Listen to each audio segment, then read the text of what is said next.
I got some live. I just got out of the shower, so my hair is drying. Takes 3 hours to dry, so it'll be dry around, I don't know, 9:30, 10, 9:45 or 10, whatever. I just feel like ranting. Sorry about that. I'll have to comb my hair more when it's drying because it matters how it dries. If I just don't comb it, it just dries really stupid, you know. Um, I want to rant about musical philosophy for a second. Um, just see what comes out of my mouth. Um, there's three things in music as a guitar player. I think if you take out tone, because that's just a matter of your equipment. Really, I'm sorry, it is. Whether you have this box or that box, this pedal, that pedal, this amp, that amp, this guitar, that guitar. But if you take out tone, which doesn't mean tone doesn't exist, but just think of it separately, or just think of it not right now, but think of it at a different time. There's three kind of aspects to being a great guitar player, I think. One is technique. That would be like number one, like the gold I was talking about before. Two would be theory. That's like the silver. And three would be just brilliance. You're just a genius. You don't have any technique. You don't have any theory. You just somehow everything that comes out of you is just Mozart. And that'd be like the bronze to me. And that's how it feels to me.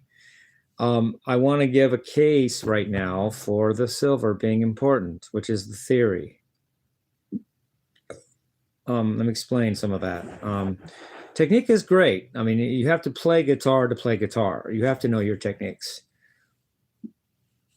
I mean, you can have all the theory and all the brilliance that there is, but if you can't play, you're not a guitar player.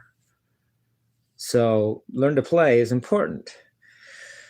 That means all your techniques and getting good at them. And to me, the five main techniques are alternate picking, tapping, legato technique, sweeping, and string skipping. And of course, there's other things. There's harmonics, there's vibrato, and all the techniques that there are in guitar. Learn those and get good at them. And that means you're a guitar player, and you can actually be very good at this. You can actually be very good, even if you didn't know any theory and didn't have any brilliance. You could just jumble around and play a bunch of notes really great, and you would be considered a guitar player, and that's important. It really is. And I focus a lot on that in my life, technique, technique, technique. And that's true. That's true. But let me come back to that first. Now, on the other extreme, let me come back to that later. On the other extreme, there's just brilliance. That's like, I don't know any theory. I may or may not be able to play, but everything that comes out of me is gold. I'm just a Mozart. I just can't play anything wrong. I'm just a natural genius. Well, this is overrated and hard to come by, I think. How many Mozarts are there? And is it really going to get you everywhere?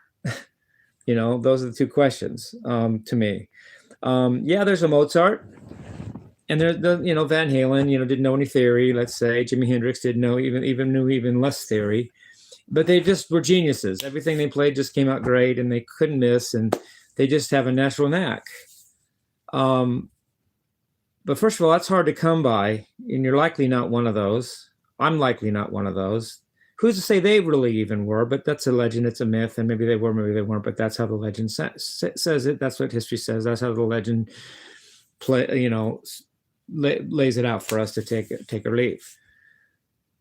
But I think it's overrated too, because you can approach that, even if you're not naturally a Mozart, you can approach that by knowing theory.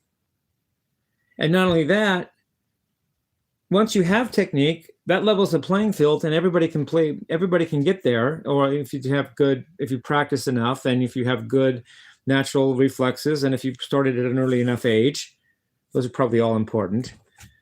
But that makes everybody the same. If everybody played great technique, everybody would be the same. You wouldn't be better than the next guy or worse.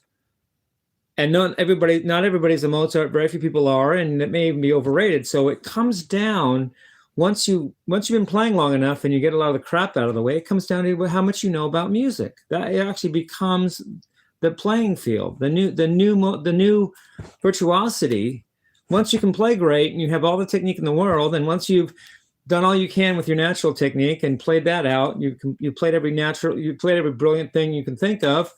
The new virtuosity is theory, what you know about music, to apply that technique to make music, and to make up for the fact that you may not be Mozart, and even imitate that if you're not.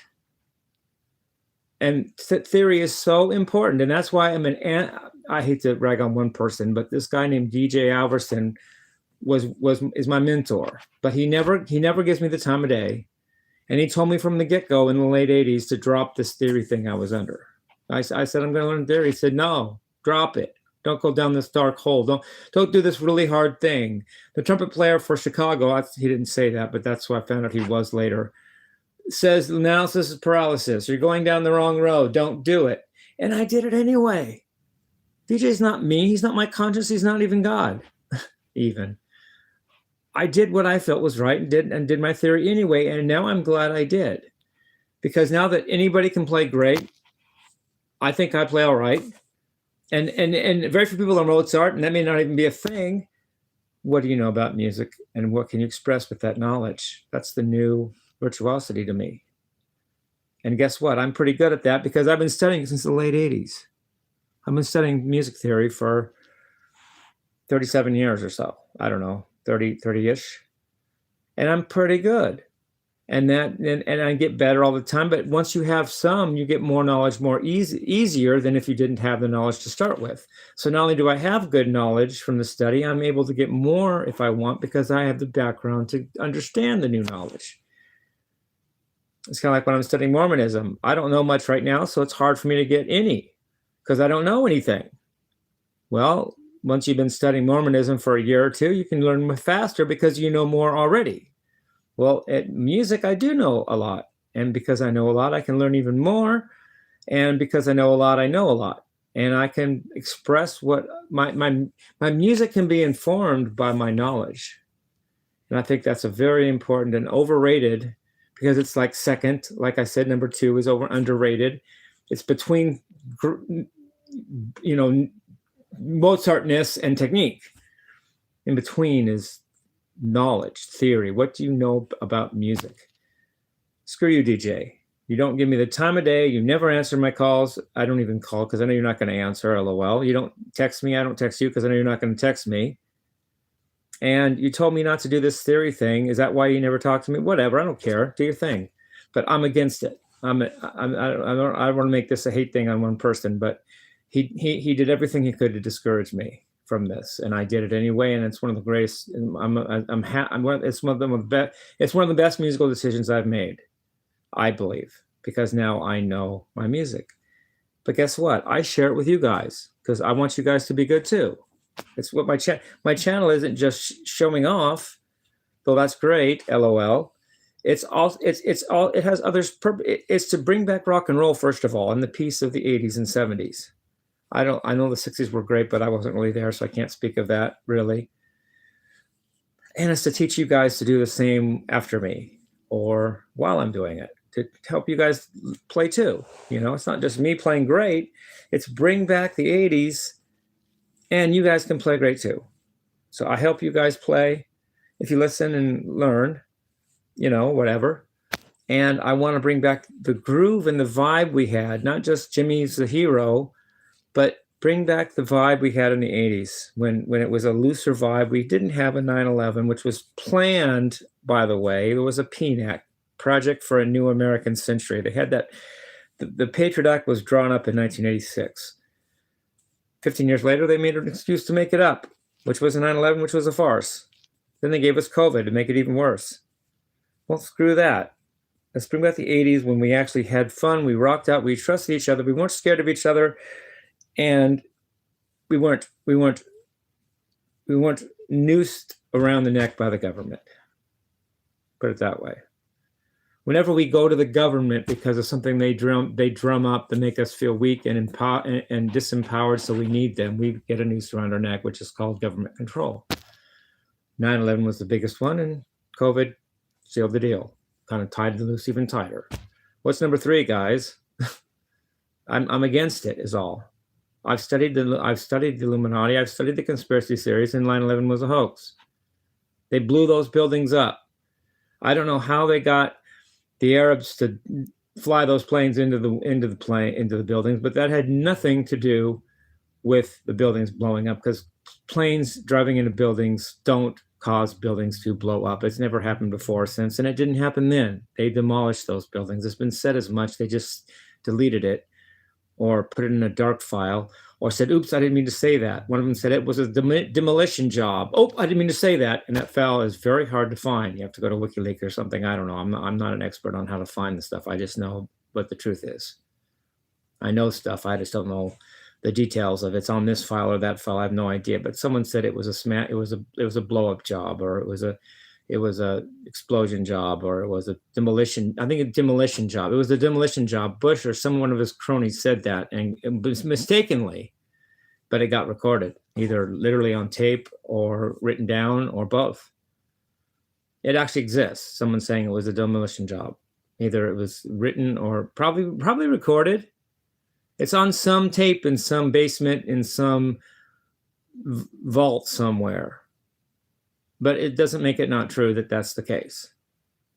And why would the Arabs bomb us on 9/11, which only has meaning for Americans as our emergency number? They don't care about what we know about what our date for our emergency call is. They would have bombed us on October 2nd. I don't know. They wouldn't have picked 9/11. That was engineered by the government to have maximum impact on us. Why would the Arabs care about that and make sure, oh, we get this bomb on 9/11. That's their day of their emergency signal.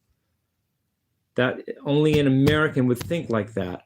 Only an American would have it play out like that. And only an American was George Bush and his cronies that made that farce called 9/11 that enabled them, gave them an excuse by event, reaction, solution. The event is the disaster. The reaction is we're scared. The solution is let's give us the Patriot Act. That was a government coup. And none of it had nothing to do with the Arabs coming against us. And I kind of knew that in my gut, even at the time. I didn't trust Bush. Why would I? Why should I? And I didn't. I didn't know all the facts about it though, but now I know more. And yeah, it was a big hoax. So my channel is all about bringing back the innocence and the good times and the good energy of the 80s, which is another way of saying bringing back rock and roll. Teaching other people to play, and maybe me showing that I can play too. Anyway, I love you guys. Peace, love, and rock and roll.